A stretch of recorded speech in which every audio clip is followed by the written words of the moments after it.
Well, good afternoon, everyone, and welcome to the next in the series of Swift Analytical webinars. This one's entitled Connecting Cells in 3D Spheroids and Their Potential in Research and Preclinical Applications. My name is Malcolm, and I'm responsible for the business development within Swift Analytical, and I'm going to be chairing the session this afternoon. The webinar will be presented by Dr. Anna Maria Rach, who's the R&D manager at Facilitate, and they are based in Mannheim in Germany. Anna Maria is the scientific lead for the development of new products and technologies for Facilitate. And prior to joining Facilitate, Anna Maria was the postdoctoral researcher at Karlsruhe Institute of Technology at Leibniz University in Hanover.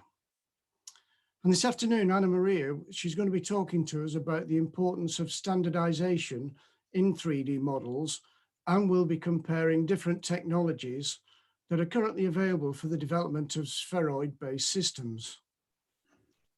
As usual, there'll be the opportunity for questions using the Q&A box facility at the bottom of your screen, and we will try to answer as many questions as we can during this time. We're leaving time at the end for that. But if we can't answer your questions, then we'll do that offline as soon as possible. And the good news for you is that all attendees are eligible to receive a free evaluation sample. So if you'd like to test one following this presentation, just register your interest in the post-webinar questionnaire. But before we start the main presentation, I'd like to introduce Dr. Meb Survey, who's going to give a quick overview of Swift Analytical for those of you who are not aware of our company. Over to you, Mebs. Thank you, Malcolm. Good afternoon, everybody, and thank you so much for taking the time to join us. I'm Meb Survey, and I'm the Managing Director for Swift Analytical. So I just wanted to take 5 minutes of your time, and also while other people are coming in, they may be a little bit late coming in to the meeting, to give you a very quick overview of Swift Analytical. So Swift Analytical was formed 10 years ago. We're based in the historic city of York, and our aim is to bring technologies to scientists and researchers in the areas of single-cell omics, high-resolution bioprinting, 3D cell culture. We also provide high-performance reagents that enable assay developments for drug discovery. So let's just begin now to introduce one of our flagship products, and this is from a partner of ours called FluiCell. What they have is a technology that enables the manipulation of microenvironments of cells or groups of cells by having a precise reagent delivery system. So on the left, you can see the device, which comprises of a control box, which controls the pneumatics. We also have a pen holder and a Android-based tablet in order to operate the microfluidics. So on the right-hand side, we've got a video which I'll quickly scroll through. And this is the biopen tip. The biopen tip is the means with which we're holding the solution. It's got a flexible end, so when it comes into contact with the surface, it doesn't break. We fill in our reagents. Up to 4 different reagents can be used, and they can be of different concentrations of different types. And the 4 other positions that we have are the waste positions. So once we clamp it into place, what we can do is we can place it on our micro manipulator and onto our sample plate.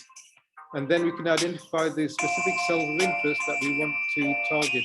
So here we've got a single cell, and we're applying short, discrete pulses of liquid to the cell of the different types of reagents.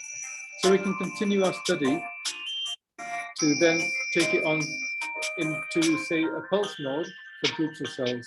So this is a very highly powerful device, and it has now evolved into something that's called the Biozone 6, which is being specifically targeted for drug toxicology studies.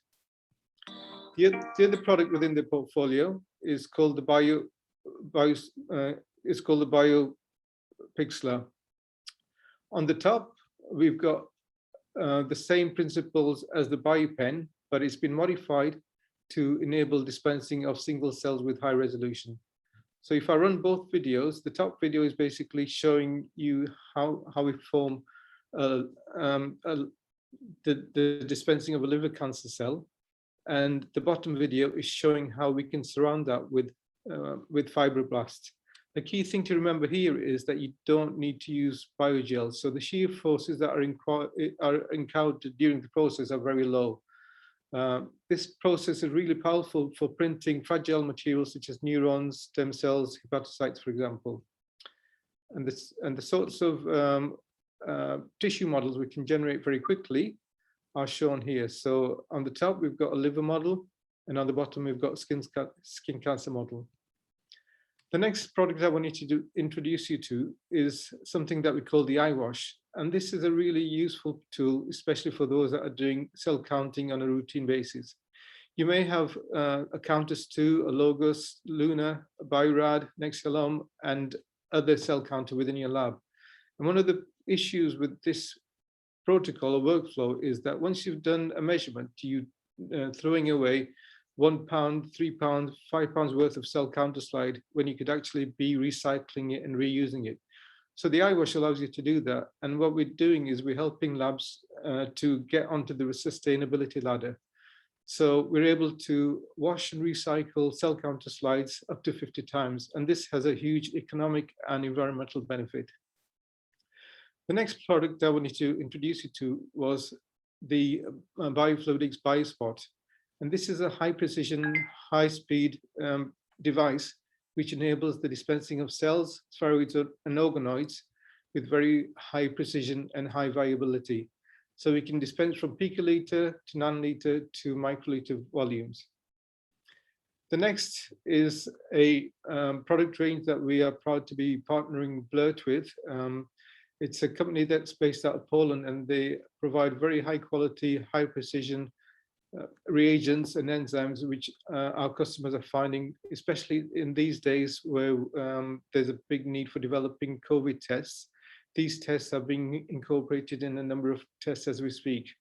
The key benefit here is the economic benefit. It's incredibly, it's significantly cheaper than the leading brands. And for example, if we look at the 529 polymerase, that's about a third of the cost of a market leader. So the next product that I wanted to quickly introduce you to was the Cell Dynamics weight system. And basically, this is a device which is flow-based, and it allows us to simultaneously measure the weight, mass density, and size of sphere-like biological samples using gravimetric and dimensional analysis. So now what we're able to do is to have a paradigm shift from what we've been doing now to what we're able to do with this technology. So with the cell dynamic weight system, we're able to monitor events such as maturation, weight loss, density variation, and also it's proving very useful, for example, in the area of oncology, where you're trying to target specific drugs. For more information, obviously, please get in touch with us. One last slide before I pass you over to Anna Maria is we are also working with another company called Cougar Myers, and their technology enables us to generate high clusters of highly reproducible spheroids, and these are available in the SpheroPlate. So without further ado, I wanted to thank you for your time and pass you over to Anna Maria, who's going to be talking to you about the Facilitate range of products. Thank you, Anna Maria. Okay.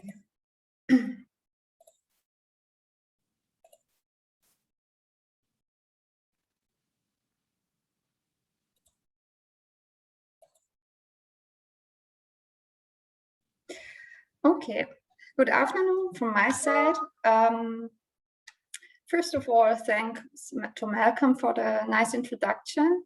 And yeah, my name is Anna Maria, and I'm the R&D manager at Facilitate. So due to the current pandemic situation, we all know how frustrating it is to stay alone or to have only contact to 1 or 2 people in our environment. And we are all tired of social distancing. And for cells, it's the same. So they want to be far away from each other or have contact just only one cell or two cells in their environment. So preferably the cells like to be in contact with each other and to form a dense network. And today I want to talk about the importance of this connection in reliable cell culture model systems for preclinical applications. So reliable model systems are urgently needed. For example, last year, around 10 million people died due to cancer. And model systems which allow to model the disease and to get new insights about the origin of the diseases can help to find new drugs and helps to decrease the number of deaths. But also the COVID-19 situation taught us the importance of fast drug development and the indispensable role of model systems to fight against infectious disease. So such model systems are used in drug development and to screen new drugs or to check the drug safety. Currently, model systems are used as standard model systems in preclinical studies, accepting the species differences. So for example, animal cells show different cell behavior and different expression profile in comparison to human cells. And this has a big impact on the predictability of the results. Further, such animal models are not usable for wide-scale drug screening. They are expensive and they need a lot of time. And another thing is that they are limited available. And according to the international regulations of the 3R ethical guidelines, so animal testing should be replaced, reduced, and refined. Implementation of in vitro systems in preclinical studies can bridge the gap between animal studies and humans. So some of the systems are still limited in predictability, but it's possible with such in vitro models to screen drugs in a wide scale. In vitro systems are cheap, so it reduces the cost and the duration time. And in vitro models can reduce animal studies and maybe someday replace the animal studies. Currently, in vitro models can be used for different applications. They can be used for disease modeling, so to understand the origin and the progression of disease on molecular and cellular level. And the results from such models can implement into further drug development. And also in this area, in vitro models play an important role to check disease-specific responses and to use them in drug screening, but also to monitor the drug bioavailability, therapeutic efficiency, and dose-limiting toxicity. Another important area in drug development is to analyze and to understand the side effects of drugs. So, for example, drug-induced liver injury are a major source of clinical attrition, precautionary warnings, or post-market withdrawal. So accordingly, there is a need for more predictive tools to assess hepatotoxicity risk and drug discovery and therapeutic efficiency. So far, there are several systems, several in vitro systems. So far, traditional 2D in vitro systems are commonly used, but these systems incompletely recapitulate the natural microenvironment. So the cells in such 2D systems connect just to one or two cells in the environment in one dimension. And therefore, 3D cell culture models have become increasingly popular. So 3D models allow physical cell-cell and cell extracellular matrix communication in each dimension. And there are several methods to culture cells in 3D. So you can embed your cells in a scaffold, which provides the extracellular matrix. So these are scaffold-based systems. But you can also culture the cells in non-scaffold-based systems, for example, in spheroid cultures. And in these culture systems, the cells show a natural shape, and it has been shown that the proliferation rate, the gene expression, and the signaling pathway activation was similar to in vivo conditions. Further, in such 3D systems, you can build up multicellular systems. And such 3D system can bridge the gap between in vitro and in vivo drug screening, and possibly decreases the use of animal models.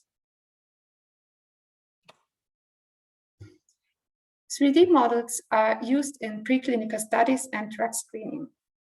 They are a key tool to understand diseases and to assess the potential efficiency of a new compound in drug discovery. So previous studies have been shown that cells in a 3D environment activate typical signaling pathways of solid tumors and cancer-specific gene expressions. So these models can be used as disease models. But also the cell function and cell behavior and morphology was similar to what is seen in vivo. In the area of drug screening, a 3D network mimics tumor drug distribution, greater resistance against chemotherapeutic drugs than in 2D systems. But still, 3D models are not standardized in the lab. So 3D models are a better predictor, but a standardization is needed. So what kind of 3D culture have the potential to be a standard assay in cell culture? If we have a look on the scaffold-based 3D culture, so this model systems resemble the in vivo condition very nicely. So they have this extracellular matrix, but the production of such scaffolds is labor intensive and expensive in preparation. Some of these models have undefined compositions like animal-derived proteins, and this has an impact on the predictability of your model. But also, the scaffold can undergo structural changes over time, and this impacts the reproducibility of your results. Spheroids, in comparison, are 3D self-arranged cell clusters. Spheroids are simple in making. They not expensive, so they're very cheap, and they provide reproducible data. Spheroids can recapitulate the tumor environment, which is a perfect model, which makes them to a perfect model in cancer research. For example, here you can see a spheroid, and this spheroid has proliferating cells on the outer layer and a hypoxic core with dead cells, with necrotic cells. So they show a heterogeneous cell population, which mimics the tumor microenvironment. Spheroids can also reproduce the mechanism of tumor initiation and spread. So spheroids are a perfect model for cancer research. But spheroids can not only be used in cancer research. The three-dimensional spheroids for hepatic culture have emerged as a promising tool to assess mechanism of hepatotoxicity, as they demonstrate enhanced liver phenotype, metabolic activity, and stability in culture, which was not attainable with conventional two-dimensional hepatic models. So the spheroids have a high potential to standardize the 3D culture in preclinical studies and drug screening. There are different systems available to culture such spheroids. but they differ in the suitability as a standardized system in drug development, including high throughput screening. So, for example, you can culture your cells on biologically inert surfaces, which are cell and protein repellent, and forces the cells to aggregate and form a spheroid. And this technology is used in our bioflow plate. But you can also culture your spheroids in so-called spinner flasks, in which steered vessels are used to prevent the cell adhesion to the surface of the plate and allowing 3D spheroid formation. Another method is the hanging drop method. In this method, the cells are seeded in small drops of medium, and in this medium, the cell forms aggregates due to the gravity forces. Another method is the cultivation with microcarrier beads. In this method, the cells adhere to the microbeads, proliferate on the surface, and form 3D structures. In spinner flasks, the cultivation in spinner flasks do not allow a high throughput analysis in cell-based assay. And also, the microcarrier beads can interfere with your cell assay in a high throughput screening. When we compare a low adhesion plate with a hanging drop system, we can see that in the low adhesion plate, the spheroids are formed and they show a round regular morphology. In comparison to that, the cells in the hanging drop systems form spheroids with irregular shape and small cell satellites. Another big disadvantage of the hanging drop method is that it's not possible to replace the media or the drug during your experiments, which is important when you want to check the response of the drug during several days. The hanging drop system is a fragile system and it's complicated to use, so it's not suitable for high throughput screening. So the hanging drop method has limited use in drug discovery. So we provide spheroid cultures, low adhesion plates. We provide two different products. First, the 96 well plates, they are ready to use and already coated. And we provide the BioFloat Flex solution, which is an inert coating and which is widely applicable for coating chips, microfluidic devices, bioreactors.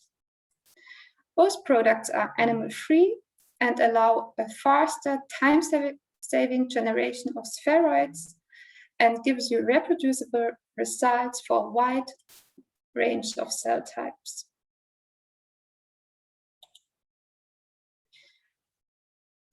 These low adhesion plates are ready to use. That means no assay establishment is needed.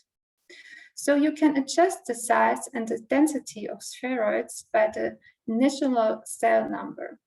So here in this experiment, we see that 750 cells per well, and after 24 hours, a spheroid was formed. After seeding 6,000 cells per well, also a spheroid was formed, but it was bigger compared to the well which was seeded with 750 cells. Further, with these low adhesion plates, you can also refine your spheroid model similar to in vivo conditions. So you can use co-culture models. Here in this example, we cultured Huvic cells in red and osteoblasts together. And as you can see, both cell types form one spheroid. And this is one important thing if you want to recapitulate the cellular heterogeneity which was found in solid tumors. So spheroid plates have a high potential for standardization, but they need to meet to meet several requirements. So they need to be animal-free. They need to provide the user a freedom to operate. For example, in the 96 well plate, in chips, microfluidic devices, or bioreactors. They need to be time-saving. They need to be high throughput compatible, and it should be able to work with relevant cell lines. And more important, they need to meet the 3 core requirements. So a rapid formation of spheroids. The spheroid should be round and reproducible, and the method or the system should be reliable and robust. And these 3 core requirements and the quality and the performance depends on the spheroid plate manufacturer. With bioflow plates, it's possible to or allows the rapid formation of spheroids. In this movie, you can see astrocytes, primary astrocytes, and here you can see that the astrocytes form as round, perfectly shaped spheroids within 22 hours. So it's possible to start your experiment very early after cell seeding. It saves time, and this is particularly important when results are urgently needed. Further, these ultra-low attachment plates are compatible with a broad range of cell lines, primary cells, stem cells, and allow a reliable culture with challenging cell lines.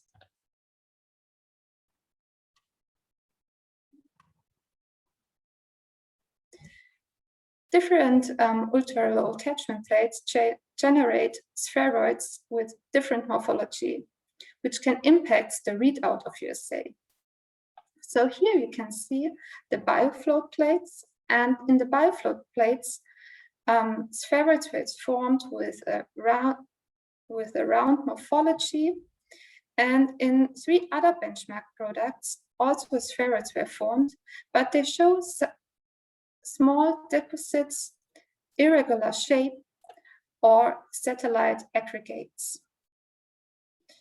So in comparison to other plates, our bioflow plate outperforms in the performance. Here we quantified the data and we measured the circularity of the spheroids, which is a marker for the roundness of the spheroids. So values near 1 describe a perfect circle. And spheroids in the bioflow plates showed the highest circularity in comparison to benchmark product 1 and benchmark 2, which showed a lower circularity. Furthermore, in the bioflow plates, only 1 spheroid per well was formed. And the number of the spheroid per well, as well as the morphological, have a significant impact on the readout. So it can lead to inconsistent results, which impacts the reproducibility of your assay.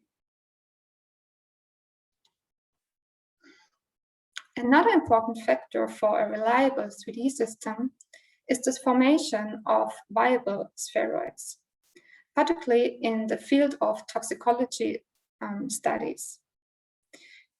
In this assay, we cultured a human astrocyte cell line, and we checked the viability by measurement of the ATP level in the supernatant.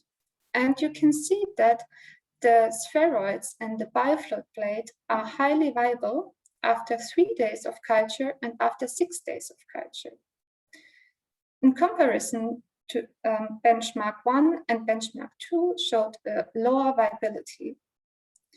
We also stained the spheroids here on the right side, and we stained the spheroids with casein, it's a marker for live cells, and with PI, a marker for dead cells in red. And you can see the life-sized cells in the bioflow plates with a small core of necrotic cells, which is normal for spheroids. It could happen that cells in an ultra-low attachment plate aggregate but do not form a real 3D structure. For example, here in this benchmark product,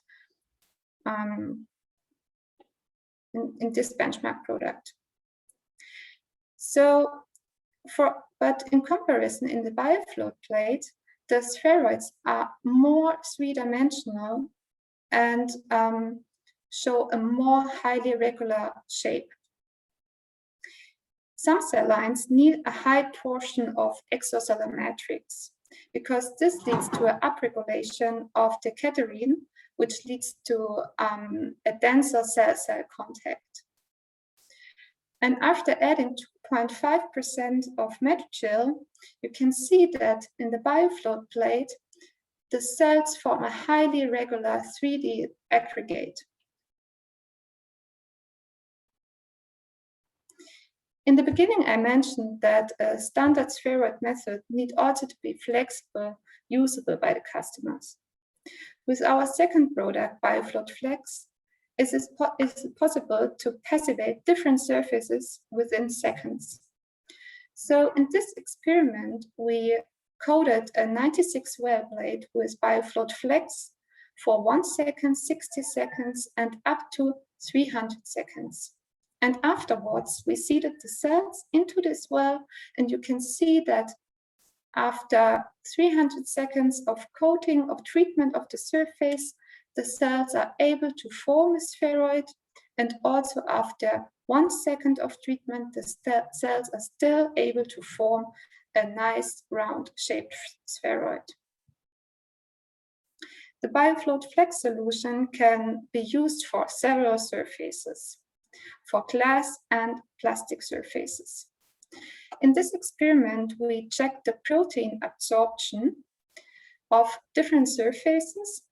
Here in blue, these are non-coated surfaces, and you can see that the proteins are able to attach to these surfaces.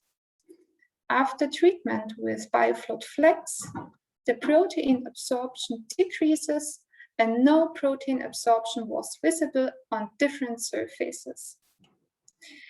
And therefore, BioFloat Flex can be used for coating multi-well plates, chips, microfluidic devices, or bioreactors. It's easy and time-saving.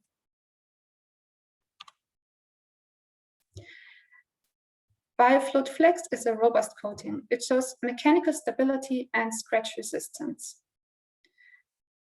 Here in this graph, you can see the stability over media exchange.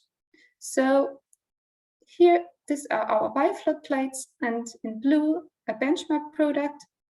And we changed the media several times, up to 12 times.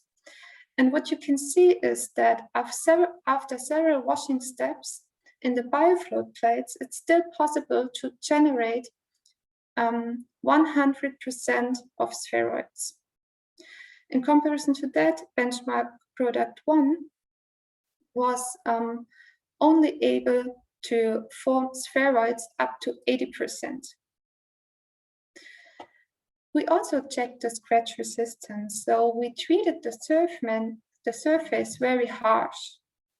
And you can see that after surface treatment of our BioFloat product, the cells are still able to form a nice spheroid. In the benchmark product 1, it was not possible. So our BioFloat Flex coated plates are more robust than benchmark 1, and they are extremely scratch resistant. So our BioFloat plates are animal-free. They provide the freedom for the users to operate in 96 well plate chips, microfluidic devices. They're time-saving and easy to use. So they allow fast generation of spheroids for fast experimental setup. They are high throughput compatible. And more important, they meet the 3 core requirements. So they allow a rapid formation of spheroids. The spheroids are round and reproducible for perfect data consistency. They're reliable and robust. So we showed a stable quality and performance of our plate. And in my last 2 slides, I just want to show you that our plates are also applicable for relevant cell lines in drug screening. So the biofloat plates are also useful for analyzing drug side effects. For example, drug-induced liver injury, which I said in the beginning is a major source for high attrition rates during clinical studies. Biofloat makes it possible to form spheroid from difficult to culture primary cell types. So here you can see after 9 days of culture in the biofloat plate, you can see a round-shaped spheroid in comparison to the benchmark products, which show an irregular shape and cell satellites. So the biofloat system made it possible to form spheroids on difficult primary cells. We also measured the activity of cytochrome P450 enzymes because these enzymes are necessary for the metabolism of drugs. So knowledge of drugs metabolized by these enzymes or inhibiting drugs can minimize the possibility of side effects. Being a substrate of such enzymes can be positively associated with clinical incidence of the drug-induced liver injury. And what you can see is that in our plates, the cells express this enzyme here in blue without adding an inducer cocktail. If we add an inducer cocktail, the expression of the enzyme increases in the biofloat product, but also in the benchmark products. So all spheroids demonstrate a similar robust basal enzyme activity.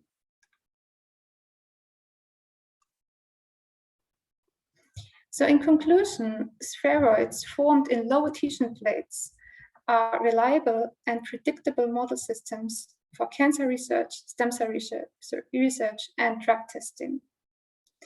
Spheroid models are applicable as standard method in preclinical studies, drug development, and support the 3 R's in animal experimentation: reduction, refine, and replace of animal experiments for fast drug development.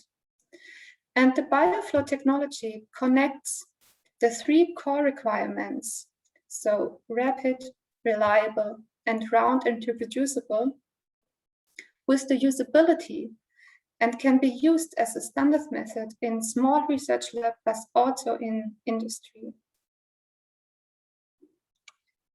And with this, I want to thank for your attention. And as I said in the beginning, that networking matters, which is also true for science community. I would be happy to stay in contact with you. And if we can help you with your spheroid culture, just contact us, me, or MapServe from Swift Analytical.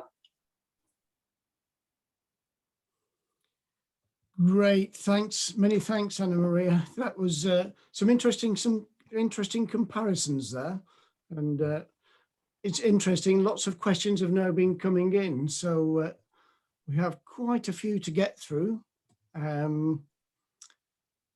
First one is, how are spheroids different from organoids? Mm-hmm. So organoids are from patients, directly got from patients. So there are not only one cell line, it's more like a small tissue. So you can get spheroids from patients directly, or you differentiate the iPSCs to organoids. That's the main difference. But it's also possible when you differentiate iPSCs into organoids to culture the organoid in our plates. Brilliant. From Francesco asks, when we generally coat plates with agarose to prevent cell adhesion, some agarose may be present in suspension, creating undesired debris. Does your coating solve this issue? Yes. So we saw that with our coating, it's possible to generate one spheroid without aggregates. But if this is not possible, which I don't know, which maybe happens for primary cells or hard to culture cells, you can also centrifuge the plate, and that improves the spheroid formation. Mm-hmm. Would you still need to add growth factors to your culture when using BioFloat, or does the BioFloat kit come with growth factors and media? Mm-hmm. So it depends on your cell line. So some cell line needs growth factors, the addition of growth factors, but the growth factors do not interact with the BioFloat surface. So because it's a protein repellent surface, the growth factors will be in the medium and do not adhere to the surface. Mm-hmm. Joanna asks, is it a common classification to define spheroids as not scaffold-based if substances are added to enhance spheroid formation, like shown with the matrigel? Is it then scaffold-based?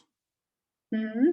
So scaffold-based means adding extracellular, it could be a polymer or proteins which are which forms or which interacts with the cells. So, and spheroids do not have a component which interacts with the cells. I would say. Yeah. Mm-hmm. Another question that should come in. Do you have 384 plates, well plates? So we produced 384 plates, and they are now under quality control, and we launched the product in the next 2 weeks. So when someone is interested in this kind of well plates, we can provide a sample. Right, that's a good timed question. Now, Piyush is asking, how does BioFloat Flex compares to matrigel? Is it as temperature sensitive as matrigel with regards to being in liquid or gel form? So BioFloat Flex is not comparable. You cannot not compare BioFloat Flex with matrigel, because matrigel is a 3D environment which can interact directly with the cells by contacts. So the cells start to attach to the matrigel via the integrins and then proliferate. And BioFloat is a protein and cell repellent surface, so the cells do not interact directly with BioFloat. Mm-hmm. Thank you for that. And then lots of questions about BioFloat Flex coming in. Is the BioFlex coating efficient to hold the shape of a 3D bioprinted model in a trans well? So I need more information for this question. So I assume the customer wants to print the cells to a BioFloat Flex surface. I'm not sure. So as I said, that BioFloat Flex is a cell repellent surface. It's not possible to print a structure on the surface with BioFloat Flex. All right. But then for Chris Wynn, who hopefully is still listening, then we'll contact you directly, if that's perfect. Okay, yes. and discuss the application in more detail. Sure. Do you have a distributor in Turkey? Because someone would like to try the product. We do not have a distributor, but you can just contact me and we will send you a sample. It's not a problem. Yeah. And as I mentioned in the post webinar survey, there's the opportunity there to fill in the details and get your free sample. So that would be great. Can you collect the organoids from your plates for different subsequent applications? It's possible. So when the spheroids are very big, I would say around 300 to 400 to 400 microns, you can get the spheroids out of the well with a pipette and transfer to another well. But it depends from cell line to cell line. So some cell lines form a dense network, and some cell lines do not form that dense network. So it could happen that the spheroid disrupts during the transfer method. Again, another case of try it and see, really. Test application. Yeah. Can the flex be used to coat other materials, such as organ on a chip? Yes. So you can just let me show you one slide here. Yeah. So you can coat different surfaces. So chips which are from polystyrene or topaz or PVDF. So it's not a problem. But maybe we can just, you can write me an email and describe the microfluidic device, and then I can give more informations. Yeah, I think that is the message for all the attendees this afternoon. If you've got any more specific, so the offer is there to try the systems, but any more specific applications, then certainly we'd like to talk to you and just work it through. Because there are lots of different applications, as we know. Can BioFloat Flex make the cells remain adhered on the walls of the cell culture plates? So yeah, I think when you treat your wells with BioFloat Flex, also the walls will be protein and cell repellent, so it's not possible for the cells to adhere to the walls over 96 well plates. Yeah. How does BioFloat perform with organoid cultures? So one of our customers used the BioFloat Flex with iPSC-derived organoids, and it works very well. So just give it a try. As I said before, organoids sometimes a little bit complicated, especially when you work with patient-derived organoids. But yeah, I would just give it a try. I would say it works, but maybe it needs addition of extracellular matrix proteins. Venkatesh asks, how much time does it take to standardize? So it depends on your cell line, but when you, or do you mean to standardize the well plate for the labs? I'm not that sure. So, okay, to standardize your experiment, I would say it takes just 1 day, just seed the cells, and then the cells will form as spheroids within 24 hours. For a cell line, if the question means how long it takes to standardize a ULA plate in the lab or in drugs discovery, I think there may be 1 or 2, 3 more years, because these plates are used in preclinical studies, especially when you want to analyze the drug-induced side effects with primary hepatocytes. This is a standard to use spheroids. Is the primary hepatocyte used in liver injury model, and are the results for any CYP3A4? So you can use the hepatocytes in this 384 well plates, so they will also form spheroids.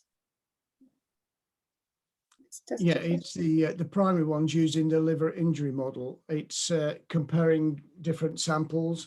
Again, I think that's one that is, we'll look at that question and get back to you to see whether we've tested it. If the BioFloat did not interact with cells, how do the cells migrate together? So they are forced when they do not can interact with the surface. so normally in a normal tissue culture plate, the cells express extracellular proteins which attach to the surface, and then the cells start to adhere to this extracellular matrix. But the surface in the biofloat technology is cell repellent, and then the cells do not have the possibility to adhere to extracellular matrix, and then they decide, I would say, to adhere together. So they search the contact to other cells and start to form the network. Mm-hmm. Since the product is cell repellent and at the same time can interact with material to produce better networks, what are the biomaterials that can actually interact with biofloat flex? So the material, the matrix do not interact with the biofloat flex. So the biofloat flex is used to treat the surface of the 96 well plate, and the matricial is added, and the proteins in the matricial interact with the cells and not with biofloat. And a good follow-up question to that is, what is the time required for a plate to be completely coated and ready to use? 3 minutes. 3 minutes. Yeah. Quick. Yes, very quick. It was I was thinking about the standardization. Again, looking at the data there, it is significantly quicker than alternative techniques. And plus, some alternative techniques don't actually standardize as we would define it. They are non-standard. So comparing with other ultra-low attachment plates, we can say that our spheroids are formed very fast, and other plates need several steps, for example, centrifugation steps, and that's not needed in our plates, which is time-saving. In comparison to other methods for spheroid formation, like hanging drop, as I said in the talk, is that the hanging drop system is very, it takes a lot of time to build up the assay, and it's a complicated system. A good question, alternative one now, is will the biofloat layer interfere in imaging, especially high resolution imaging, as this may increase the surface thickness? No, it will not interfere. We checked that, and it will not interfere with any imaging system. And what is the approximate thickness of the coating? It's in the nanometer area. So there are just some nanometer. Brilliant. Well, you've had a whole range of different types of questions there. Thank you to all those who participated in that. And again, just being sensitive to the time now. So I'd just like to say a big thanks to all the attendees for joining us. Hopefully you found what Anna Maria has talked about quite informative. And I hope it made you think about your processes and the way that you operate. More information is on the Facilitate and our Swift websites, so please have a look there. And as I mentioned at the start, if you'd like to test samples of this, then if you register your interest in the post-evaluation survey, that would be great. But for now, thank you, Anna Maria, for a great presentation. Thank you, everyone. Have a great afternoon. Bye for now. Thank you. Bye.